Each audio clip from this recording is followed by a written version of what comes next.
கஷ்டத்தில் இருக்கீங்களா? வீடு இல்லாமல் இருக்கீங்களா? யாருமே இல்லைன்னுட்டு கண்ணீரோடு இருக்கீங்களா?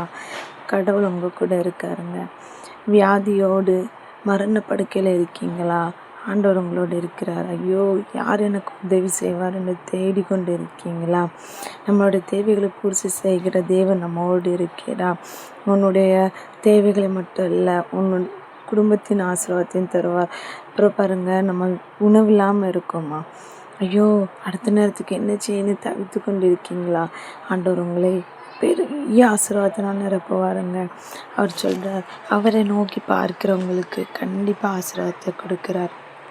தேவன் நம்மளை ஆசீர்வதிக்கிற தேவனாக இருக்க. குறித்த காலத்துக்கு தரிசனம் வைக்கப்பட்டிருக்கிறது, முடிவிலே அது விளங்குன்னு சொல்வது போல் உன்னுடைய வாழ்க்கையிலும் உனக்குன்னு வைத்திருக்கிற தரிசனம் கடவுள் கண்டிப்பாக நிறைவேற்றுவார். அப்பேற்பட்ட தேவனை துதித்து மகிமைப்படுத்துவாயாக.